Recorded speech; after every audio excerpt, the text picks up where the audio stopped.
I'm the founder of the Myth is Canada, and I've been back and forth across Canada now in the last 2.5 years, 5 times.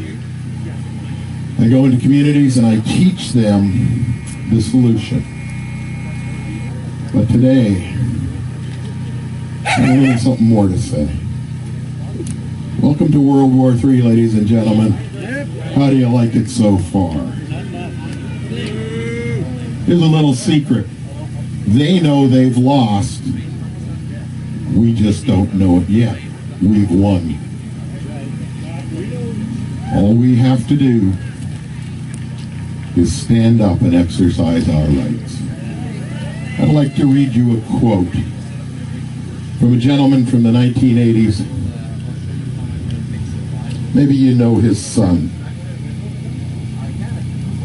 Pierre Elliott Trudeau said this in the 1980s. So if you think there's a political solution, let me read this to you. Who needs special powers? The politicians need special powers. They're the ones that want special powers. Naturally, because they are in the power game. What they can get from Ottawa, they will have more in Charlottetown, in Quebec City, Victoria, BC. That's the game of politics. Power. There is no political solution, ladies and gentlemen. We cannot vote our way out of tyranny. I'm going to read you another quote. You never change things by fighting the existing reality. To change something, build a new model that makes the existing model obsolete. Hear, hear.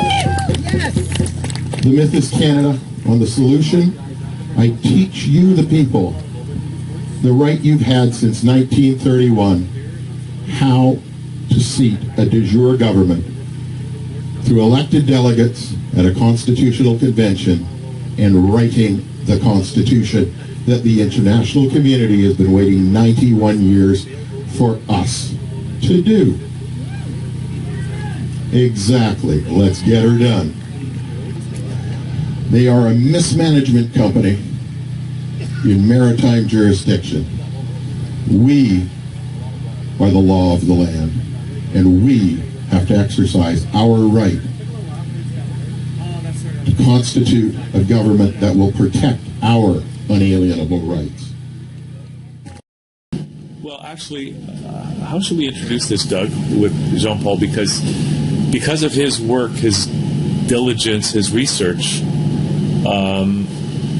He's the one that brought Russell Roger Smith back from the dead in 1972 by getting the book. Here, do you want to hold it up? I know. Go for it. It's sheer by accident. By accident. Ho Cannon.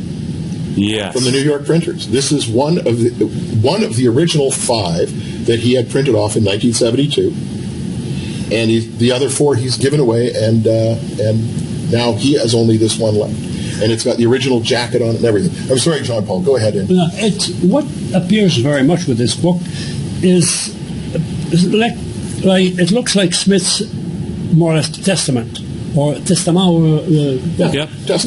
and it's very concise of all the rest that he published. So Interpretations Act 1889 was passed stating that Canada is a colony. Section 11 deals directly with that. Now, the Statute of Westminster was created by the English Parliament to deal with Australia, New Zealand, South Africa, and the various Caribbean entities that were under the British rule at that time. Mm-hmm. And Canada specifically. And there was a gentleman by the name of Russell Roger Smith, who was a very close and dear friend and a constitutional expert, but he was a friend of Mackenzie King. Mm-hmm. So Mackenzie came to him and said, look, I'm going to have to go to England. We've been invited over to participate in the Statute of Westminster. Would you do me the honor of writing what you think should go in there? Mm-hmm. So he wrote everything that pertains within the Statute of Westminster. Russell Roger Smith said, okay, I'll write up these clauses for you. Mackenzie King took them to England, and he gave them to the people at the UK Parliament, and they took them verbatim. Mm-hmm. They didn't change a single word. They took them verbatim, and they stuck them into the Statute of Westminster. So it's very interesting that the guy called Russell Roger Smith who was not a parliamentarian, he was not an elected official, but he was a constitutional authority and a very close good friend of Mackenzie King, was able to get away with something, or not get away, but to do something like this, and then have the other side not change a single word. They took them verbatim. And so in Section 11, it's very interesting because it says, this is actually from, I'll give you a little more background on it, this is actually from an interview that was done with a gentleman by the name of Barr, who was King's Counsel at the time, and Russell Rogers Smith. Now, the King's Counsel was interested to understand what do these clauses mean. So they went to the guy who actually wrote the clauses in the 1940s, who was Russell Rogers Smith, and they sat down with him, and this was part of that interview. And the reason I bring about Section 11 is because this is the one that is the grenade in the room that will put people going, really? Okay. So it says, notwithstanding anything in the Interpretations Act 1889. Interpretations Act 1889, it says Canada's a colony. So he quotes the Interpretations Act. The expression colony shall not, in any act of Parliament of the United Kingdom passed after the commencement of this act, being the Statute of Westminster, include a dominion or province or state forming part of a dominion. So you think, whoa, that's a heavy statement. What happened then? As there is no immediate status between that of a colony and a sovereign state, and any province of Canada is no longer a colony, they must, of necessity, be sovereign states, as they come within the requirements set forth in Section 11. Now you can flip to the next. Wait, is that second paragraph part of the... No. That was the explanation. So George Barr, the King's Counsel, answers Russell Rogers Smith's question. Okay. You are aware, of course, that under Section 7, subsection 1, the benefit of the Statute of Westminster, insofar as the Dominion itself is concerned, is withheld. What is the provision of Section 2 in regard to the Colonial Law's validity? Do not apply to the British North American Act. Consequently, the Dominion government cannot repeal or amend any portion of this act. Is it not fair to say that then that insofar as the Dominion is concerned, the Statute of Westminster left us in exactly the same position as we were before, that is, insofar as the Dominion Parliament is concerned? Okay. So basically, Barr is saying, well, nothing changed. Even though the Statute of Westminster, nothing has changed, Section 11 is meaningless. But the answer, Russell says, the answer is no. The British North American Act is a statute of the Imperial Parliament creating an ancillary body to aid and advise the Governor-General. Letters patent. It could only be effective if there is a duly appointed Governor-General for Canada. As no person receives any credentials from the Crown and Chancery to act as Governor-General of Canada, we may, if we choose, disregard the British North American Act.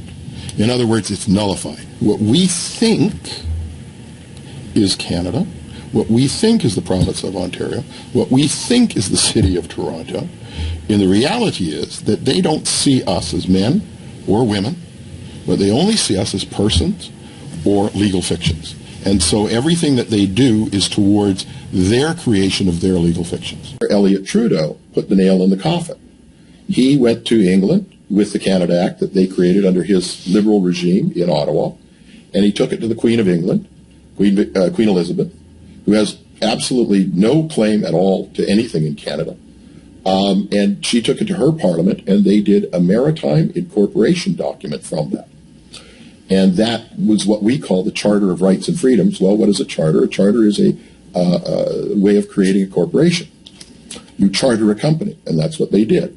And there's evidence that this was the first time that they did it. In 1923, a gentleman by the name of St. John Philby, on behalf of the family Saud in Saudi Arabia, went to the British Parliament and had the Kingdom of Saudi Arabia, INC, created the same way, as a maritime incorporation. In 1948, through the Balfour Declaration, the State of Israel was created in the English Parliament as a maritime incorporation. And then Pierre Elliott Trudeau, not wanting to be outdone, decided to do the same thing with the landmass, commonly known as Canada, but he built a ship. Basically, what we have in Ottawa is nothing more than a ship at sea. As a matter of fact, if you look up under their Interpretations Act of Canada, it says very clearly includes the territorial waters and seas of Canada. Well, the inclusion of one is the exclusion of all others, and hence there is no land. So how do you have de jure? The purpose of the film is to show people where we're at and what we can do about it. Education. And when people express concern about the direction the country's going, down the globalist road, down the excess taxation road, all the things that are happening, just doesn't matter which government we elect, and people feel powerless to do something about it, we're offering people a chance to actually reclaim their power here, right? Yes, that's really what it is. It's to take power from what I call the parasites. Yeah. My off-camera friend here prefers to have me refer to them as the mandarins, so we'll call them the mandarins, the people in power, the people who pull the strings behind the de facto government, and take it from their hands. Now, we had the right to do that in 1931 through the Statute of Westminster, but they decided that they wanted to maintain control, and so they decided to deceive us. Now, if we can get to the defining, so what we'll do here, and the reason I brought this with me today was because I've been inundated, people always asking, what's this, what's that, why are you using that term, what does that term mean? So I brought in de jure, because we talk about de jure government, which is by right according to law. So how does that apply to what we do? So when you hold a constitutional convention, you create a constitution. That constitution is considered law of the land, hence de jure government. And what we're saying is our government in Ottawa is not a de jure government. No, it's a de facto. Yeah. So actually existing, especially without lawful authority. Now, where did that come from? Well, what's interesting is that for further research I've done off and on for the last year or so, I've discovered a wonderful treatise called the De Facto Doctrine that was created in 1909. And so I've taken from the De Facto Doctrine here exactly what happened in 1932. It says, justifies the recognition of authority of governments established and maintained by persons who have usurped the sovereign authority of the people. And that's what's happened here in Canada. And where does that come from? The de facto doctrine. The de facto doctrine is a treatise that was written in 1909. It's an actual book.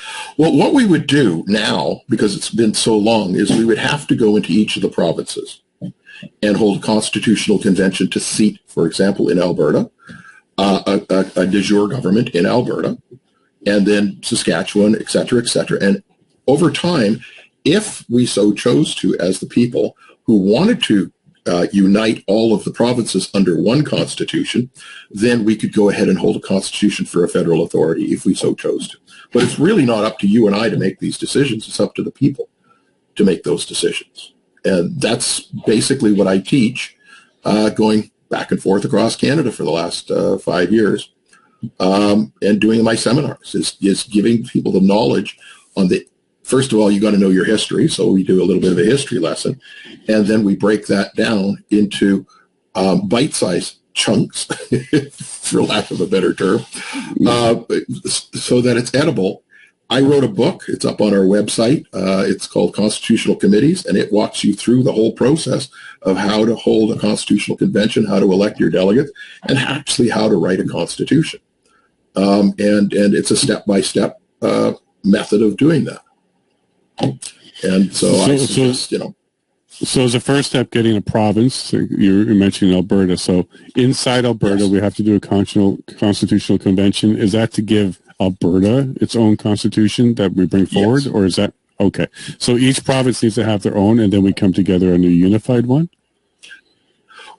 If we so chose to. Now, just like in the United States, the first 13 states all had their own constitutions through constitutional conventions written. Yes? Okay. Which allowed them to come together under what they called Articles of Confederation, okay, in 1777. They found that the federal authority that was created under the Articles of Confederation didn't really have much teeth. So they wanted something a little bit stronger. So they, in 1781 or 82, I believe it was, they held a constitutional convention in Philadelphia where all 13 this is what states Hamilton's sent their- about, right? That show Hamilton. Yeah, That's what there you okay, go. sorry. There we go. Yeah, the Philadelphia. And so they held the constitutional convention in Philadelphia where they actually wrote the Constitution for the United States. They put it out for ratification. It was rejected, and it came back, and then they put the first 10 amendments in there, which is the Bill of Rights. It went out for ratification, and then it was ratified by all 13 original states and allowed that authority to then be in Washington, D.C.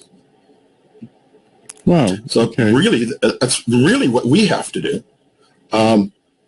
They did it in Iceland in 2012. It was very straightforward. It took them from arresting their government and the bankers to realizing that they couldn't amend the Constitution and actually had to tear it up, to holding a constitutional convention, electing 50 delegates to write it, and then ratifying it. Took them all of 30 days to do. Wow. So when you say arrested the politicians and bankers, like criminally arrested or stopped them from working? Criminally arrested. No. They put them in jail for, well, the government was going to give the bankers $3.6 billion of taxpayer money to bail out the bankers. And guess what? The people did not like that. So that was the end of that. And I'm talking the police officers worked with the people to do that. It wasn't just the people rushing into the parliament and into the banks to grab these people. No, the police were actually part of that action, and they did bring them to justice. And I thought that was wonderful. Yeah, so that was 2012, you said. 2012. They actually put that together, yes. I teach how a community has to come together and work with other communities, first and foremost. That's what you want to start doing.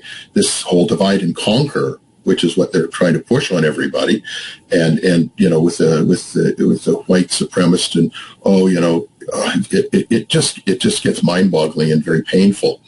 But by bringing the communities together and communicating with other communities, setting up constitutional committees within your community, and dealing with other communities that have constitutional committees, over time, and actually the time becomes very quick.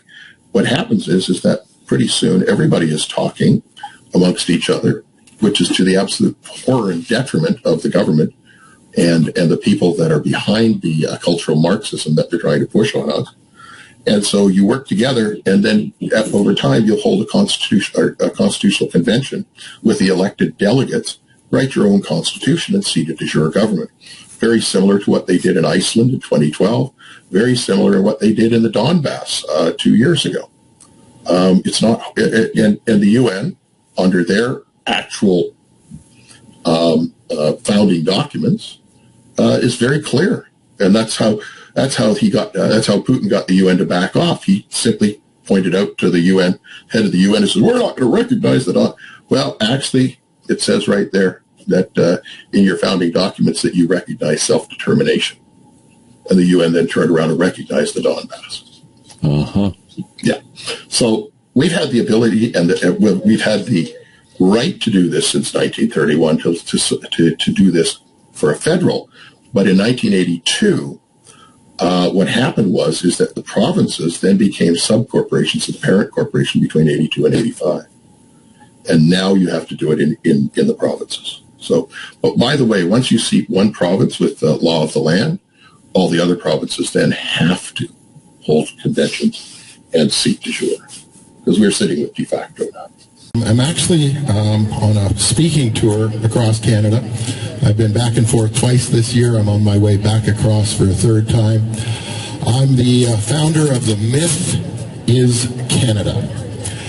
And it took me 14 years to put it all together, all the research, and regrettably, Canada is not a sovereign nation. Hasn't been. We have never confederated. We don't have a constitution. According to Justin Trudeau, in January of this year, in Quebec, he said the Constitution Act 1982-1867 doesn't apply to us because of the Quebec problem. And guess what? He was telling the truth. Yeah, it's never been ratified. In the UN, Canada is known as the landmass commonly known as Canada. When Justin went for a seat on the Security Council 2 years ago, he was asked, don't you people talk? I mean, we told this to the PC party last time they tried.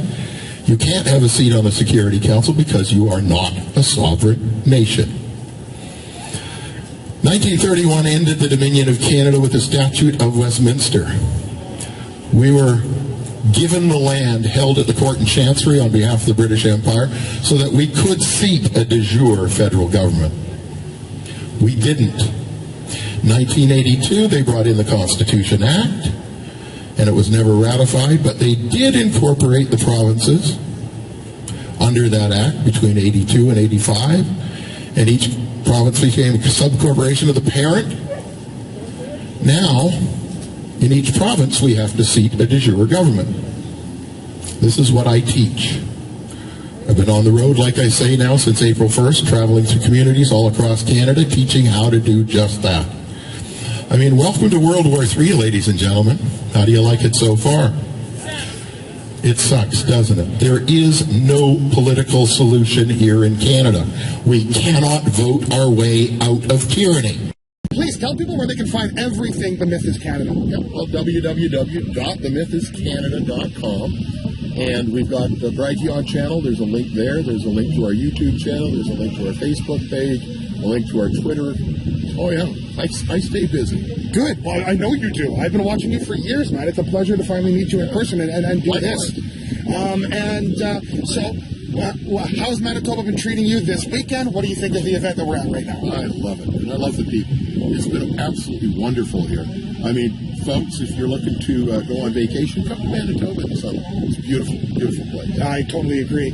And that's a solid endorsement as well, too. And I will say this, and this kind of goes back around and connects to the whole, rural Canada being the backbone of what this freedom fight really looks and feels like on the inside.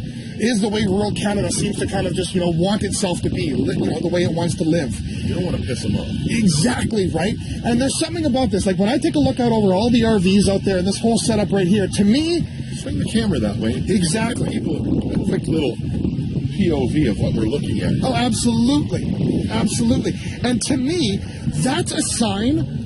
Like, if you were to see this in some sort of, consistent, common fashion, that's the sign of a healthy country, a healthy society. Engaged, but engaged in a way where it's like, it's risk-taking. Hey, let's go out to the middle of this field and go set up campers and tents and stuff like that and build friendship and build community and talk and speak and hug. Like, it doesn't require a pandemic or a COVID or a police state or anything. That's the sign of a good, healthy society. Yeah, we all have because it has risk-taking involved in it, and adventure. Hey, let's go out into the wilderness a little bit here. Let's be amongst a farm field and trees and be. Okay, so that's interesting. It's been a pleasure talking to you. Absolutely, Doug. It's been a pleasure talking to you as well. So thank you very much. Thank you for your time. Likewise. And ladies and gentlemen in the audience, if it wasn't for you, I wouldn't be here.